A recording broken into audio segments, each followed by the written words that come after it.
All right, ready, Mary Kay? All ready. Good to go.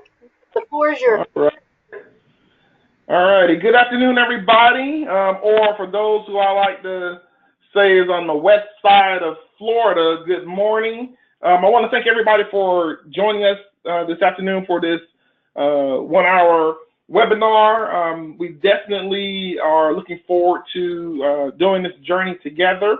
And I definitely appreciate you all taking time out of your very busy schedule to participate in this call. My name is Calvin Martin. I am with the state office, and I will be your presenter today. And one of the things that I would like to do is, before we jump into it, if you all have questions, I definitely encourage you all to utilize the technology that we currently have, and you can actually raise your hand if you have a question. We'll definitely respond to that. Or if you could, for those of you who can see the presentation, to send us your remarks in writing using the chat response chat box, and then we will definitely make sure that we answer that question either during the course of the presentation or near the end when we are looking at taking questions. With that said, we're going to go ahead and jump into it, as we do have a lot to cover today, and let's go ahead and get started. So, talk about, before we get into the deep end of the presentation, I kind of want to talk to you all about the purpose of the webinar. And for the most part, this is going to be an introduction of facilitation principles. With that, because we want to set the stage for a multitude of different facilitation webinars and face-to-face trainings, potential face-to-face trainings that are coming up over the next several months. We're very excited about some of the opportunities that are coming for the program, and we're also excited about beefing up the training strengths of some of our folks across the state, particularly those who deliver training in all forms, not just through volunteer free service training. So this training, the webinar is going to be designed not just for new folks, for new trainers, but also for seasoned veterans. We still feel that there are some concepts that we're hoping that that you will recall from the number of years that you have trained, or some of these things may even be new to you that will help cement some of the skill sets that you already currently have. One of the reasons that we're doing this facilitation piece over the next several months is because we are preparing all circuits for the upcoming launch of the 2017 Volunteer Free Service Training Curriculum. There's a multitude of new elements within it, and we want to ensure that everyone across the board have the beef up their skill sets in order to properly present the material. We also feel that the skill sets that you're going to learn over the next several months will also beef up your meeting management skills, and I think that'll make you a better presenter and how you engage others, and particularly those with that can at times present conflict within your meetings. And when I talk about conflict, we're talking about issues that sometimes arise in some of our pre-service or maybe even in-service trainings. But overall, we're looking at improving the overall training design and performance of what we do and setting a new standard and bar for our presentations and trainings.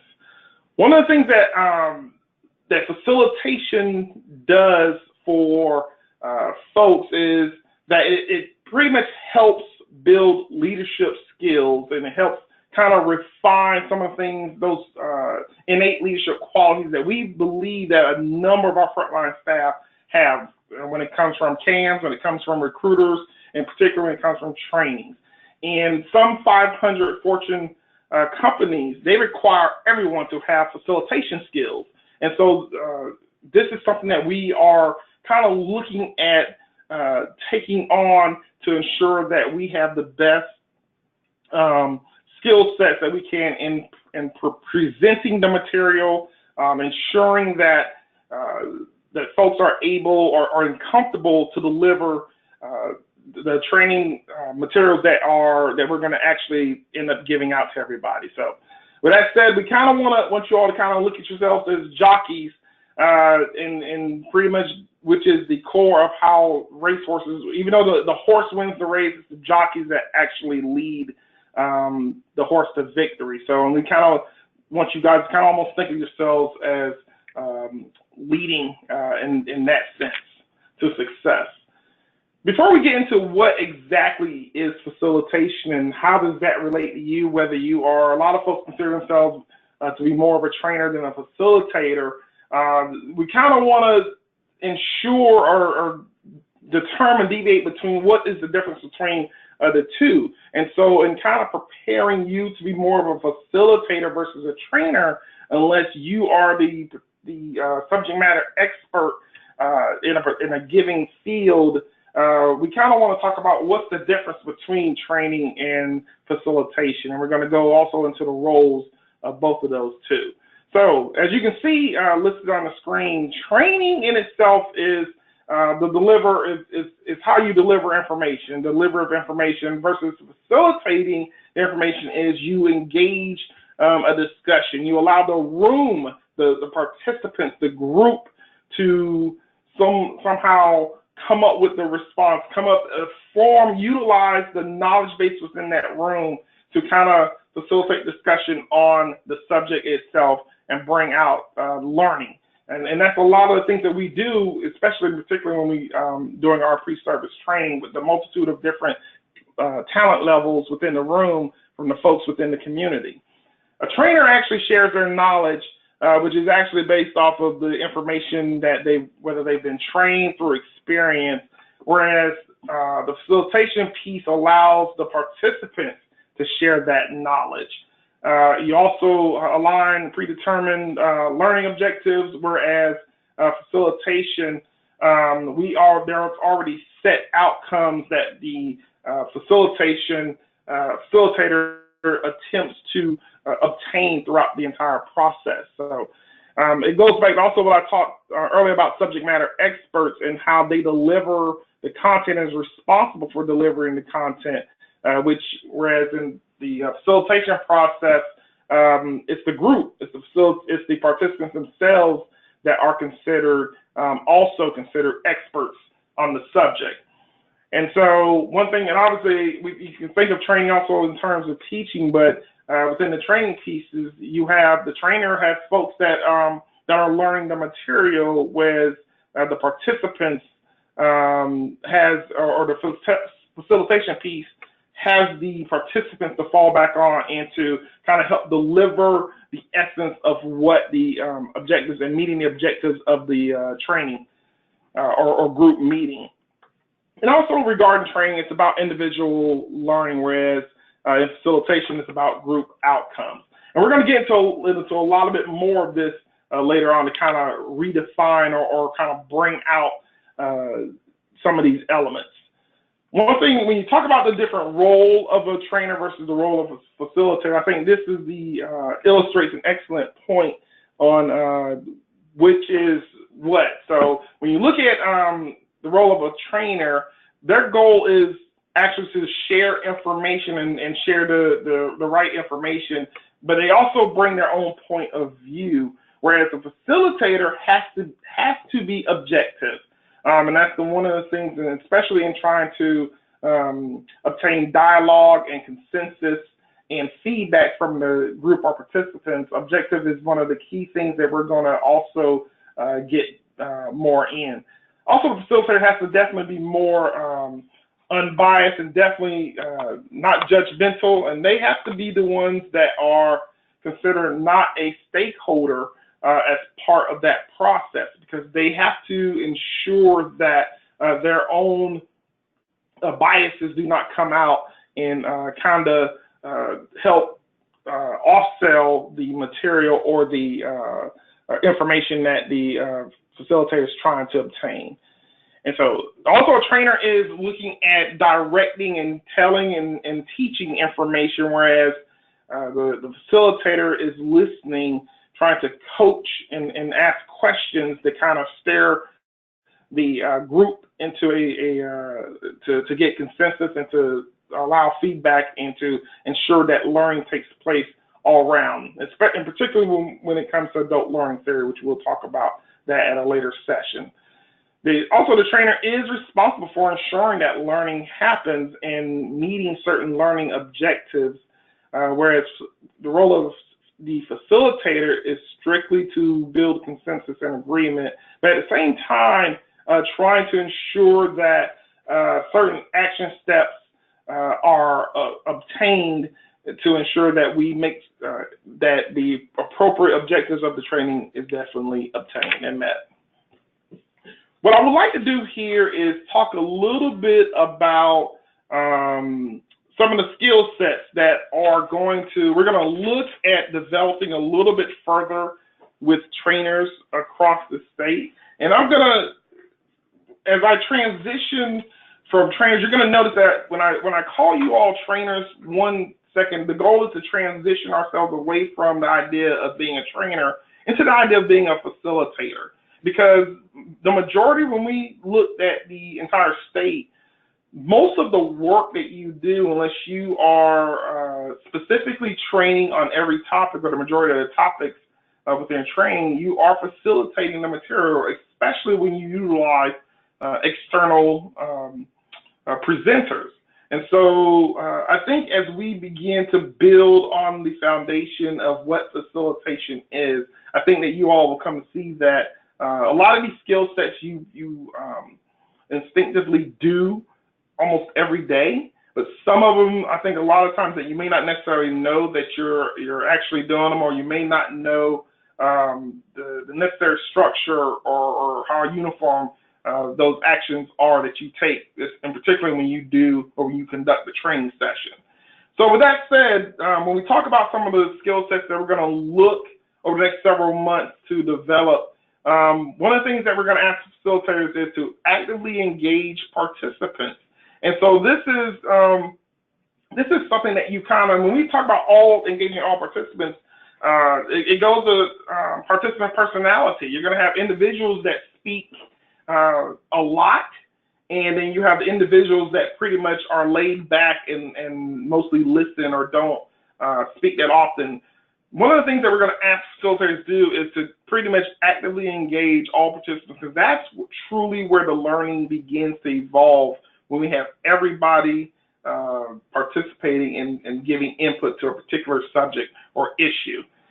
Another thing that I think we're going to cover exclusively is how to manage conflict and how to manage even challenges to your facilitation. And so, and particularly to give you an example, one of the toughest topics to train on, and particularly with pre-service training, is especially in the old curriculum, is chapter 3, which is cultural competency. And so a lot of trainers have a little bit of a time trying to manage that, and particularly if someone challenges a particular activity or exercise. So we're going to definitely give you some tools and some ideas on how to mitigate that or how to overcome that.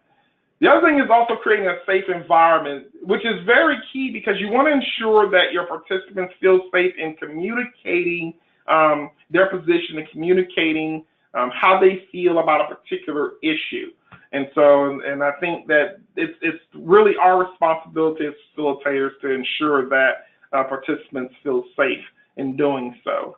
The other thing is, when time comes, is addressing a participant's behavior or attitude as needed. This is something that does not occur a lot, hopefully, but there are times where you may have a participant who may go out of bounds, who may break the group agreements or break the rules of the training, and therefore it's going to be up to the facilitator to kind of mitigate that. And what I think is critical of that is because all the participants, everyone in the group is looking at you to make that call and to take action on that. So I think another challenge that we're going to look at beefing up for the folks across the state is, how do you link a participant's ideas with other participants, ensuring not only do you get buy-in, but to ensuring that the different micro suggestions that are garnered, how do we ensure that those are heard and bridge those everyone's response to the training objectives. And also to make adjustments to schedules and activities on the fly, and which is a key skill that I think we're going to also look at trying to beef up. The other thing we're going to look at is demonstrating how can facilitators best demonstrate flexibility and respect for participants. And so, and the reason this is up here is to ensure that participants, you have the participants that are who like to speak a lot, and the idea is to give them a voice, but at the same time ensure that it is in respect of everyone else in the group. And so that's a difference that we kind of got to identify without creating stress or strain on certain portions of the group itself. The other things we're going to look at is how do we do appropriate use, self-experience, and support decision.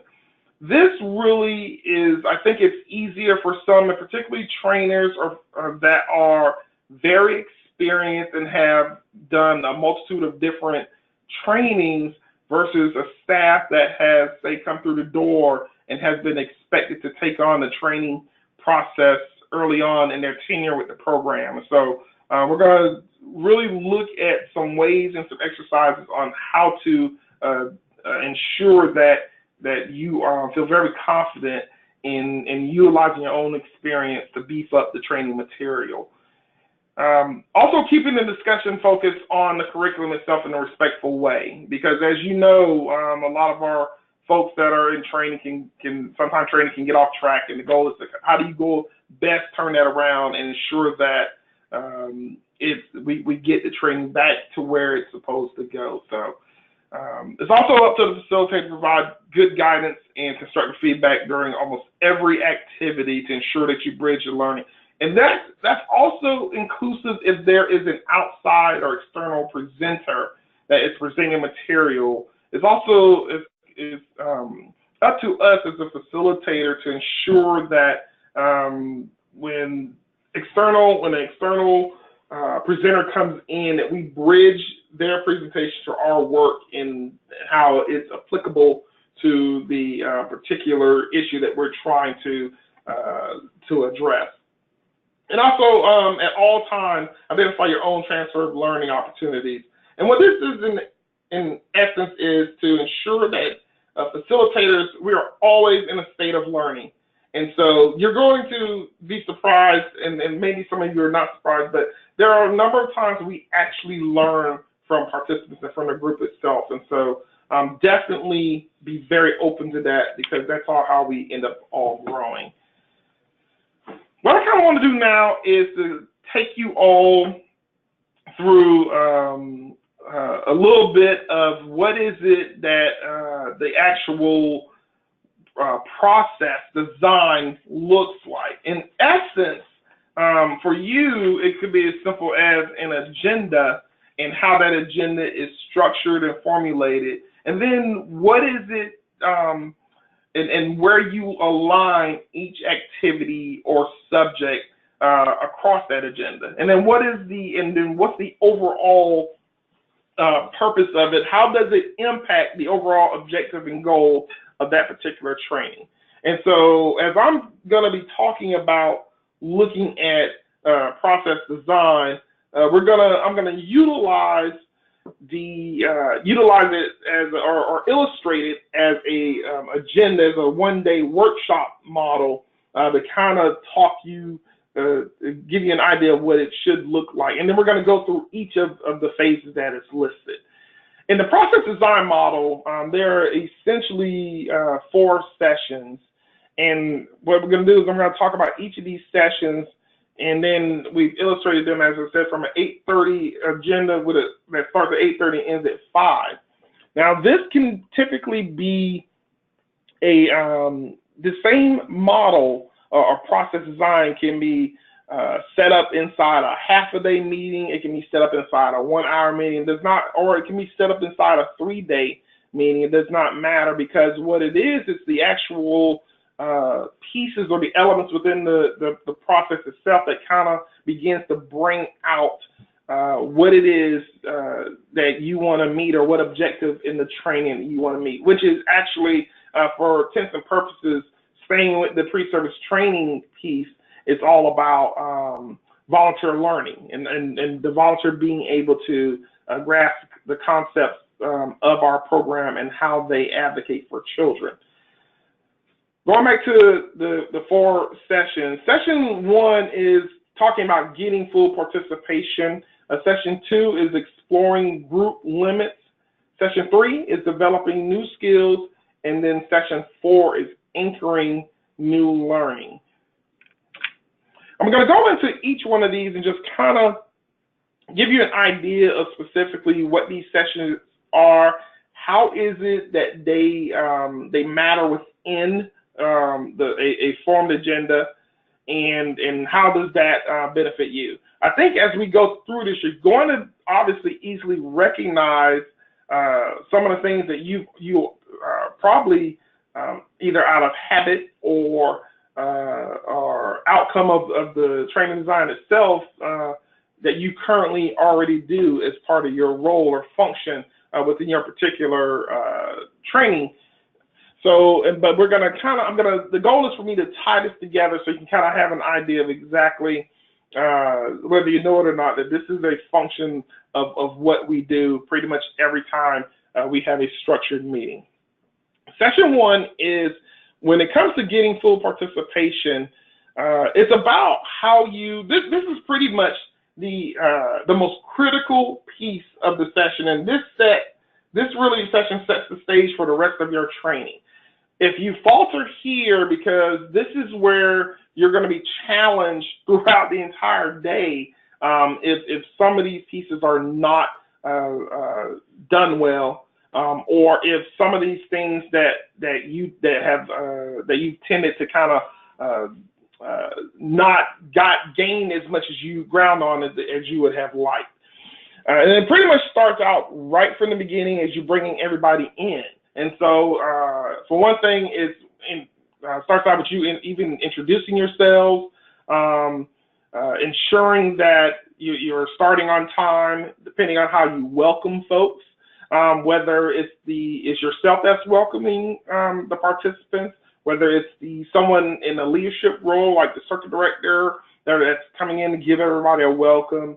And it also even matters on how you handle folks being late, whether you have folks that come into a room 10, 15 minutes into the training, and what type of disruption does that cause, and how do you, depending on that disruption, how do you deal with that? How do you handle that? So how do you introduce yourself, so, and what type of role do you hold within the program, and how do you let everyone know that you're going to take them on this journey over the next day or so in their learning and how to be a child advocate. And also, it also goes by, you have to gain commitment from the participants, and particularly get everybody to agree on what the objectives of the training is, the purpose of the training, coming up with ground rules, housekeeping, and also clarifying roles across, not just within the room, but also depending on the training. It also depends on when different roles are for everybody that's in the program, and whether it's in the office or in the circuit. So I did get an email real quick I saw from one of the folks that are on the training, and I was going to definitely address this, but just let you know, this PowerPoint will definitely be going out to all of you, so you will have this PowerPoint.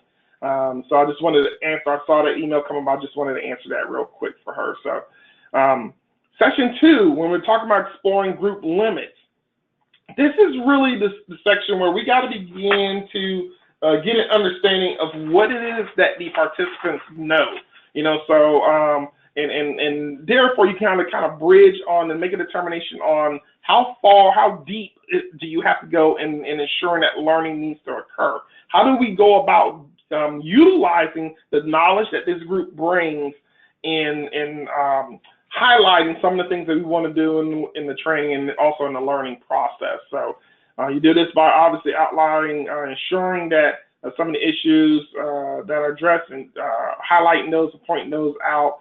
It's also up to us, I think, is to ensure that the participants have the big picture of what is it that they're going to be responsible for, what is it that this training or meeting is going to entail. And also, as needed, ensure that you have the most appropriate resources handy and available to you. And so, and I think what that does is it begins to, I think as you notice, in particular, you're on the second quarter of this meeting by now, you should begin to see relationships start forming within the participants, within the group, and those relationships should begin headed towards a deeper understanding and commitment, particularly as they start hearing information that they definitely agree with, or information that I think the entire group shares a common denominator with. So, and really it's them making connections. And so when we talk about identifying where the leading edges are, by now you can also kind of tell on how far you can go with your volunteers. You can kind of know what is they understand and what they don't understand, and then you can begin to kind of determine where you need to go.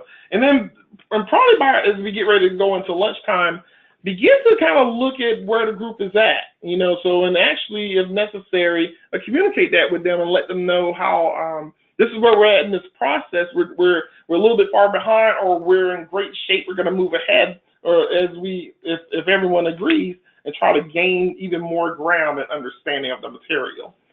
In section 3, this is talking about, when you're looking at developing new skills, the goal is for you to kind of see what kind of learning has already taken shape, what is taking root from what has been presented so far. And this doesn't matter whether you've had or this is also inclusive of an outside presenter.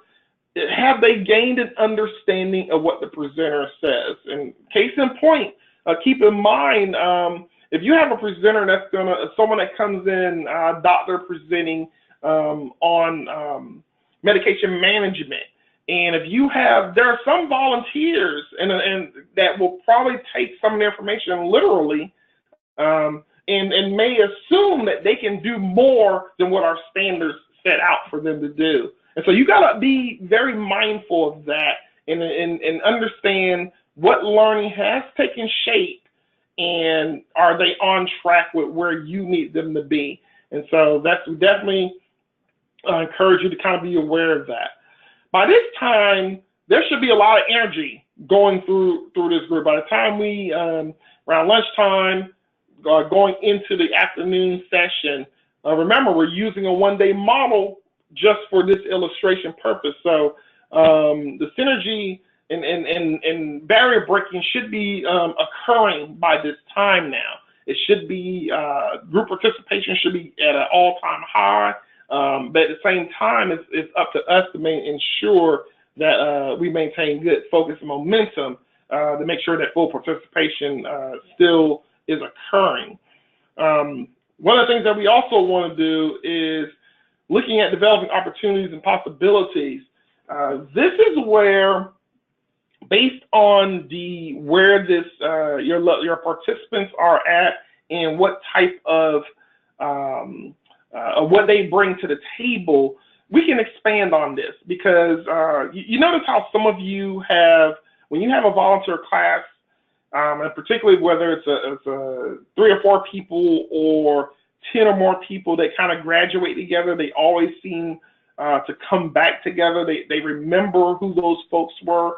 Well, that's part of the whole purpose. That's what you want to gain. You want the volunteers that will always reach out to their peer group that they graduate with. You want them to have an understanding of the material and a cross understanding of some of the issues at hand. And you want them to have a relationship that will allow them to kind of reach out to one another and continue that possibility, that learning effort to the best that can occur. Also, right around this time is we're looking at conflict. Has there been any conflict up to this point? There are what usually solicits conflict, where you normally see it is during particular activities that will kind of bring out either a person's passion or opinion, and depending on how strong they feel about it, and if that provides conflict or to someone else or cause concern to someone else. That's where it's up to us to kind of identify that and kind of begin to kind of work through that with the folks. So the participants that are at hand. So we definitely want to be mindful of that. But this is conflict management, something that we're definitely going to ensure we take a hard look at and spend, especially later down the line, spend a large amount of time in addressing that. In section 4, what we want to do is we kind of want to look at anchoring the new learning. And this is pretty much where you will sit back and you will try to tie in everything. And so the goal is, how do we go about taking these conversations that we've had and ensuring that we've followed through on certain things that needed to be cleaned up? Do we have anything that we recorded previously on our board that we need to go back and address? And so these are some of the things that, as a facilitator, you got to always be mindful of. Provided, obviously, you have to weigh to kind of determine whether it's an issue that needs to be addressed immediately or an issue that needs to be placed for a follow-up discussion or even written communication. One of the things that I think that all facilitators need to do is declare what has been achieved. What is it, whether that is done through actual type of action stuff that needs to be done, completed, or what kind of information that we've successfully done and adhered to, and how does that where has the learning, how does that help with the learning and help with that overall objectives of the training? And so when you look at what has achieved, this will ensure for you as a facilitator that the group or participants have met the criteria for what we were trying to do. In this particular case, we put this back to pre-service training. It kind of allows to ensure that the participants are pretty much almost ready, especially depending on the model that we use. If you currently look at the current model that the program uses in preparing a volunteer to go into the field and finalize the certification process. Drawing out the learning. This is, I think, one of the challenges, particularly for a facilitator, that is for someone that's new to this, recognizing when the group is struggling. Are they meeting the objectives? Are they right on the cusp of understanding specifically a particular activity or lesson that needs to be learned? And so it's up to us to kind of go in and either whether we reinforce or readdress it. And so this is something that we're going to look at furthering later down the line, and giving you all tools that will help hopefully allow you all to kind of go out and begin doing that. The other thing is recording decisions and commitments. And this is kind of where, depending on the type of meeting, any kind of action that needs to take place afterwards, or ensure that that we write or submit exactly what is it that has been decided upon, what's the expectations for participants, what's the expectations for the program, what's the expectations for the trainer or facilitator in that particular group. So it's incumbent upon us as a program to, I think it's good practice to also record specifically what are some of the things that we've recorded and just gone through, and determine that what we need to do for appropriate follow-up. Also, make sure that not only that as a facilitator that you receive feedback on the process or the training overall, at times, and if and when you feel appropriate, ask about the facilitation part itself.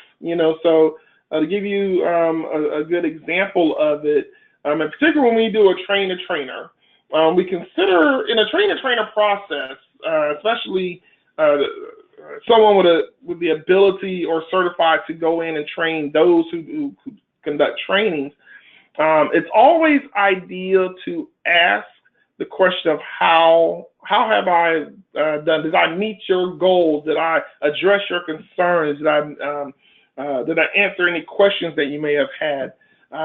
Always go back and kind of look at that piece and ensure that our participants have an opportunity to kind of gain that kind of quality feedback from the facilitator itself. Because to me, it goes back to what I spoke of earlier for the transparency issue with training, and also it allows us to self-learn and grow as facilitators ourselves. And one of the things that I think I would like to also encourage you, when we look at this model in overall, when you end a meeting, and particularly if whether it's a one-day meeting or a multiple-day meeting, I think it's always good to hold some type of structured ending for these types of meetings, whether it's a activity, a send-off activity, whether it's someone in leadership coming in to speaking to the group again. However formally you can do it, it's also, I think, solidifies the relationships, and it also, I think, ensures that not just a morale issue, but it also ensures that the learning can move forward and happily move forward to the next stage, whether that's actually full practice of the learning and execution of the learning, or the preparation for further learning. And so this is something that I definitely want to encourage you all to kind of take a hard look at. So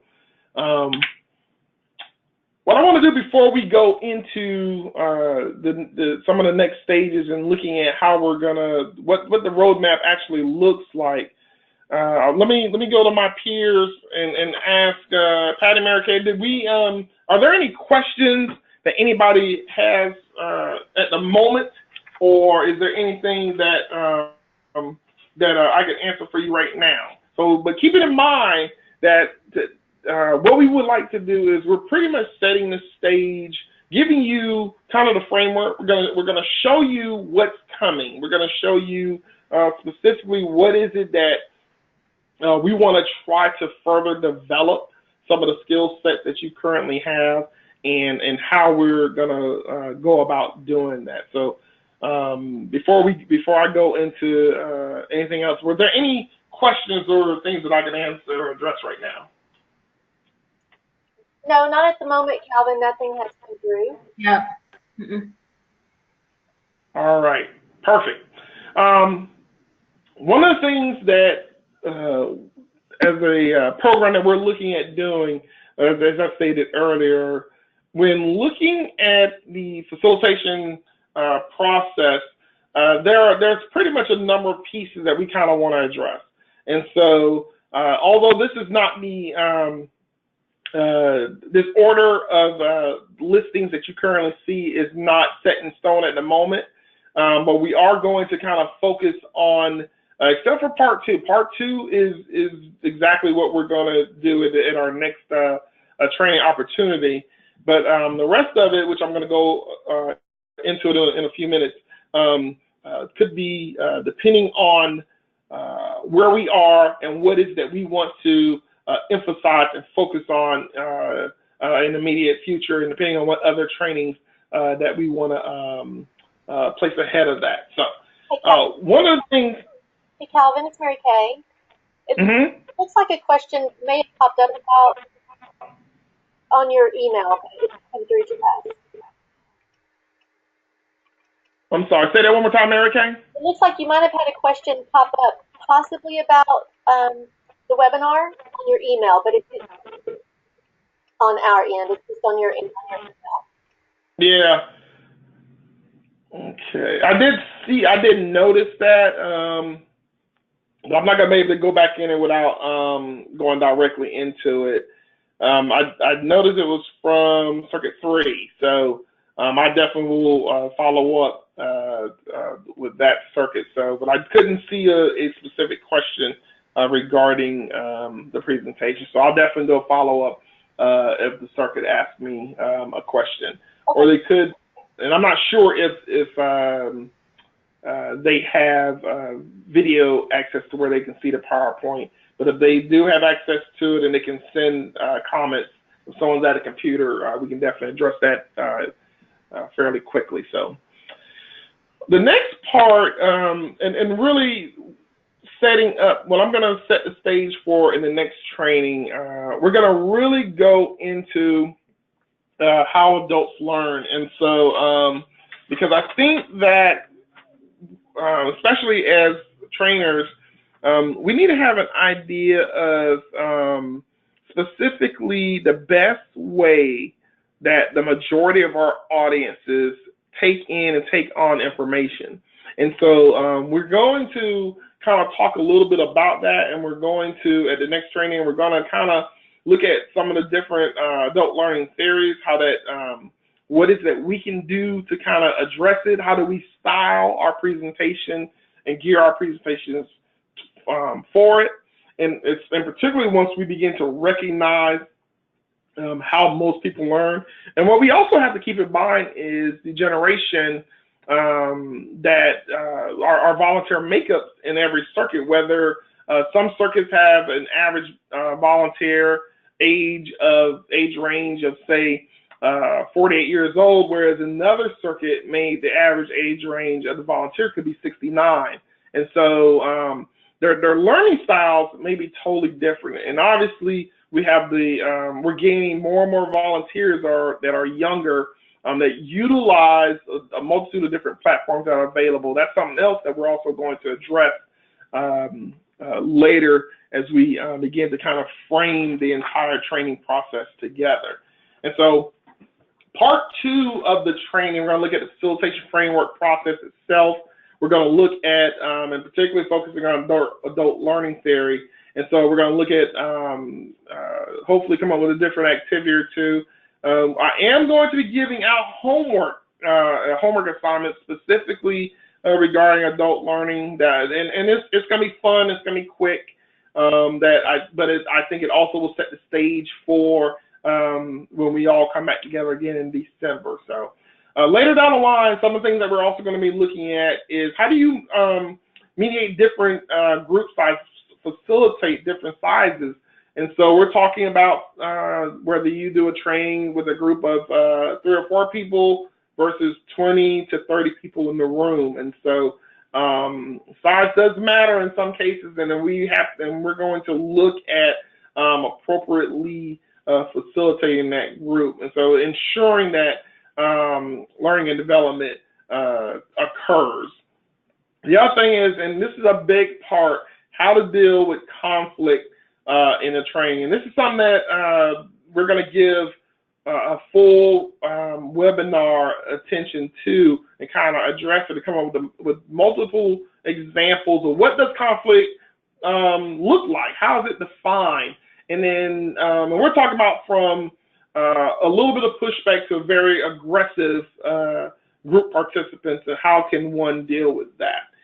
Another thing that we're going to kind of look at in this new age is looking at is there a benefit value to do virtual or cross-cultural type facilitation? How do we facilitate learning in a virtual environment? And also, how do we facilitate learning when you have a multitude of different demographics, and so within a particular area? And so those are some of the things that we're going to also look at addressing. And then also facilitating difficult trainings, and then also looking at different resources and what kind of facilitation tools that we can kind of provide for you that will better prepare you to meet your training outcomes, and particularly when we when the new training curriculum comes out. And so, and when I talk about facilitating difficult trainings, it's more, we're talking about the training topics that are challenging, a little bit more challenging. I talked a little bit earlier about chapter 3 in the old training design, so which is cultural competency. A lot of circuits have at times shied away from that, and some circuits have embraced that. So although all circuits have been doing it, but it's a range of how circuits engage that, because at times some of those activities they can be very challenging. They can bring out a lot of challenging dialogue and discussion. So this is something that we definitely want to kind of take a look at and address for you. But this is the roadmap, and there are a couple other things down the line, down the pipe that are coming. But I kind of wanted to give you all an idea of some of the things that we are currently looking at developing.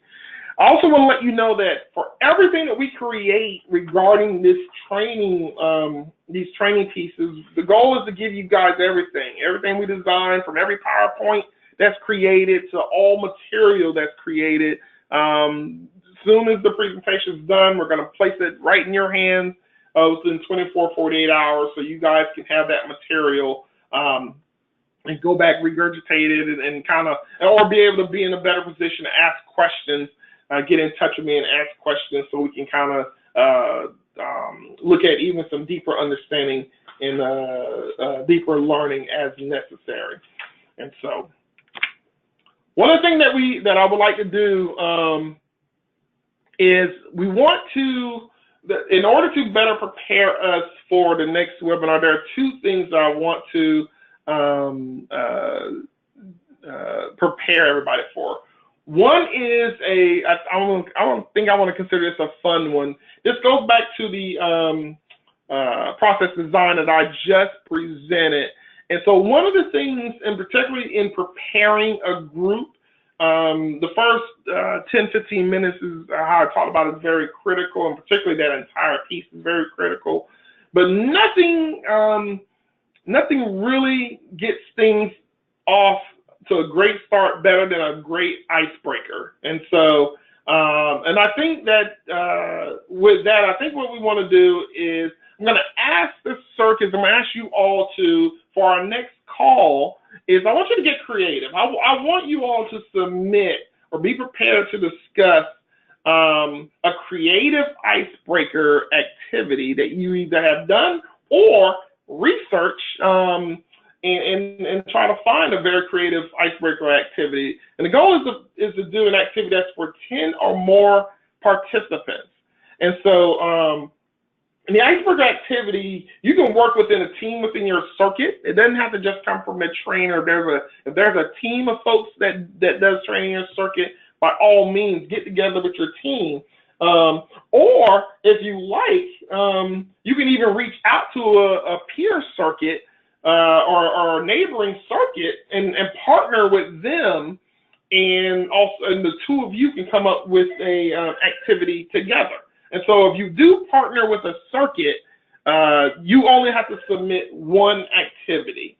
And so, but and also keep in mind, if you actually want to partner, if 3 circuits would like to get together, that would be perfectly fine too. But 3 circuits will have to come up with at least two ideas or 2 separate icebreaker activities. And I don't anticipate more than 3 circuits getting together, but just in case, if more than 3 circuits, if 4 more circuits get together, then we're going to cap you guys. We only need to come up with about 3 ideas for submission. So what I'm going to do is, and guys, I'm going to send these instructions out to you again within the next 24 hours or so. So you'll have that information. But this is an activity that we want to. And what we're going to do, we're going to share all the activities that everybody create, and everybody will have them and get them. So if you could, make sure that the activities are placed in writing. And I'll have in the email that I send out to everybody, just let you know when you need to probably submit them. Ideally, it'll probably be the Monday or Tuesday before the next training. And so that'll give me the opportunity to kind of send them out to everybody so they will be able to have it. So the second activity is we're going to talk a little bit about learning styles. And so We're going to look at what's your learning style. There are 20 questions. There's a website that I'm going to send everybody to. And what it is, it's focused on the different types of learning styles. Well, the three major types of learning was auditory, visual, and tactile learning. And so and what it is when you go to this site, it's going to ask you 20 questions. And so this is going to tell you what type of, based on your scores, it's going to tell you what type of learner you are. And so I already did it, and for me, it says I'm more of a visual learner. It has me listed at 25% auditory, 50% visual, and 25% tactile. So I thought it was a little fun activity. It only takes about 5 minutes or so to go through all the questions, and then it'll give you your score. So, and this is something that you can actually print it out, but this is something that we won't cover a lot during the upcoming next month, but it's something I will prepare you for the discussion that we're going to have at our next training. So I might ask one or two of you, possibly if you would like to share, by all means, be prepared to share. But other than that, so this is something that's not a grade or something that you have to submit to me, but it's something that I think will set the stage for our next meeting. So that said, does anybody have any questions, comments? You had one, but I believe you just answered it. It was if you were going to email the web link for the learning styles. Okay, you said there's some about the different types of learning style, Mary Kay? Yeah, if you were going to email the link, but I believe you have it posted right now, and it will be sent to everybody. Oh, yeah, that's right. Yeah, regarding that, yes, you all will get this PowerPoint, and you'll be able to go in and click on the link, or actually copy the link and move it into a window to go directly to it. So you do not have to copy this down. You will have this link, and you will be set to go into that. So any other questions or comments? All right, our next meeting is scheduled for... Calvin, you have one more? Yep. The question is, what did you say we were going to do today? Say that one more time, Mary Kay. What did you say we were going to do today? What did I say I was going to do today? Oh, I talked about potentially sending out the this material either today or tomorrow. The only reason I wouldn't be able to get it today is because I am at a conference and we'll be traveling later this evening, so I may not have enough time to get it out to everybody today. But the goal is that you will definitely get this tomorrow, and so I think that's what the listener probably heard. Other questions? All right, I kind of just want to leave you guys on a happy note. This is just my attempt at dry humor. The very next person that you see, tell them that if you smile, it will increase your face value. I'll let you think about that for a second. See, if you guys can see me, I'm like the dum-dum, so it should be a lot of laughter, going across the state right now looking at this. So with that said, I definitely want to thank you all for participating in today's call. Please, at any time, if you have any questions regarding today's presentation, please feel free to shoot me an email or give me a call on my cell phone, and I will be glad to answer that question for you. Other than that, everything will be sent out to you at the latest by tomorrow morning. And if I do not speak to you all today, have a great upcoming holiday weekend, and may you all be blessed. Take care, everybody.